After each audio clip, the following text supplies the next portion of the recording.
حضرت آدم علیہ السلام کو تمام فرشتوں نے سجدہ کیا، لیکن شیطان نے سجدہ نہیں کیا تو اللہ تعالیٰ نے دھتکار دیا۔ حضرت آدم علیہ السلام سے اللہ تعالیٰ نے فرمایا، یہ جنت ہے، اس میں چاہے جہاں رہو، گھومو پھرو، لیکن ایک درخت سے اللہ تعالیٰ نے منع کیا۔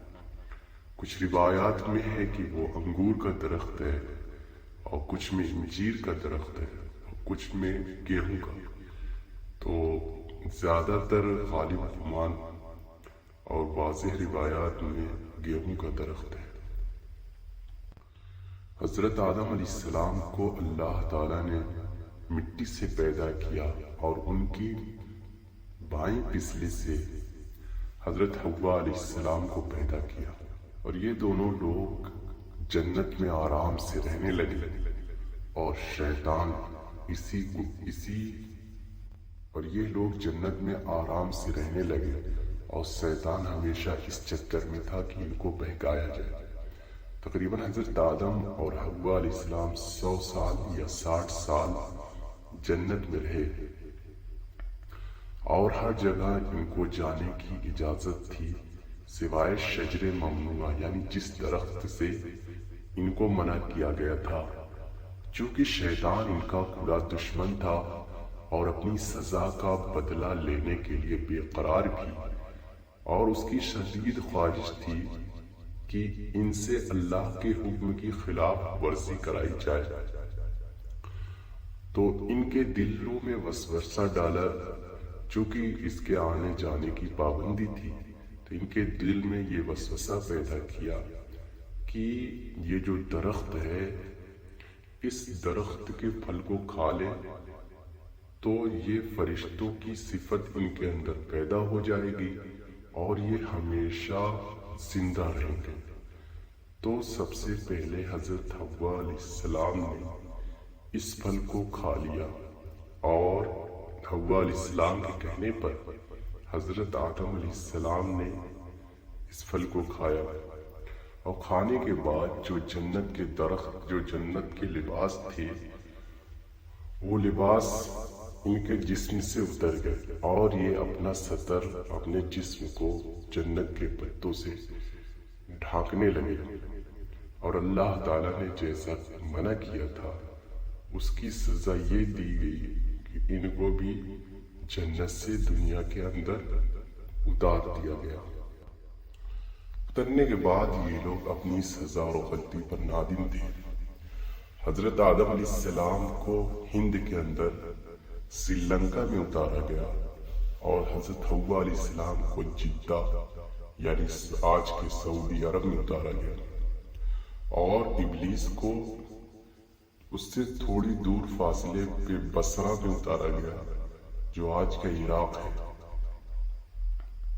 اور جب حضرت آدم علیہ السلام زمین پر آئے تو ان کے ساتھ حجر اسود بھی تھا، جس کو کعبہ شریف میں نصب کیا گیا، جسے لوگ چومتے ہیں اور اس کا استلام کرتے ہیں۔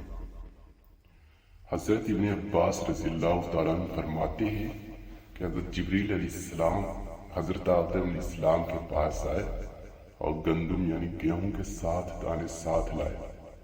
حضرت آدم علیہ السلام نے پوچھا یہ کیا ہے؟ انہوں نے فرمایا اس درخت کا پھل ہے جس سے آپ کو روکا گیا تھا، لیکن آپ نے اس کو کھا لیا۔ تو انہوں نے سوال کیا کہ اب میں کیا کروں اس کا؟ تو انہوں نے کہا کہ اس کو زمین میں ڈال دیجئے، بو دیجئے۔ حضرت آدم علیہ السلام نے اس کو ڈال دیا زمین کے اندر، اور وہیں سے پھر گیہوں کی شروعات ہوئی۔ حضرت آدم علیہ السلام زمین پر آنے کے بعد نہایت شرمسار اور افسردہ تھے۔ پھر حضرت حوا علیہ السلام سے علیحدگی نے بھی سخت پریشانی میں مبتلا کر دیا تھا۔ روایت میں کہ آپ ایک طویل عرصے تک اللہ کے سامنے روتے رہے، گڑ گڑاتے رہے اور آنسو بہاتے رہے، اور ان کا رونا، ان کا یہ گڑ گڑانا، اللہ تعالیٰ کو ان پر رحم آ گیا۔ پھر حضرت آدم علیہ السلام کے پاس حضرت جبریل علیہ السلام آئے، انہوں نے اللہ کی طرف سے معافی کی بشارت سنائی کہ اللہ تعالیٰ نے آپ کو معاف کر دیا ہے۔ حضرت آدم علیہ السلام اتنے خوش ہوئے کہ اللہ کے سامنے سجدے میں جھک گئے۔ وہی جھکنا وہی فجر کی نماز کہلاتا ہے۔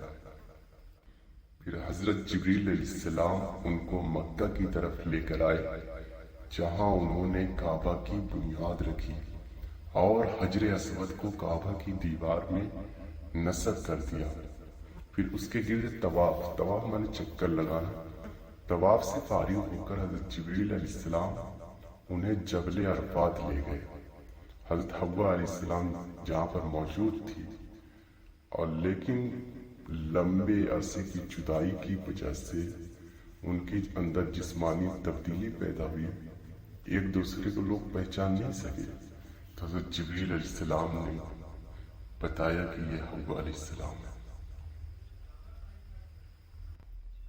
حضرت آدم علیہ السلام نے 960 سال کی عمر پائی۔ جب حضرت آدم علیہ السلام کی وفات کا وقت آیا اور فرشتے گھر میں داخل ہوئے تو آپ سمجھ گئے، اپنی اہلیہ یعنی حضرت حوا علیہ السلام اور اپنے بچوں سے فرمایا، تم سب مجھے تنہا چھوڑ دو۔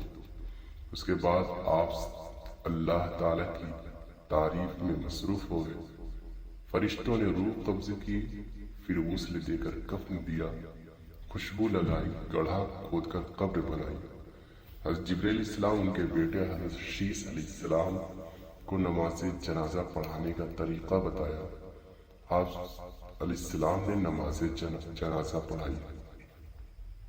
حضرت شیس علیہ السلام کے بارے میں اگلی ویڈیو میں بتایا جائے گا کہ حضرت شیس علیہ السلام کون ہے۔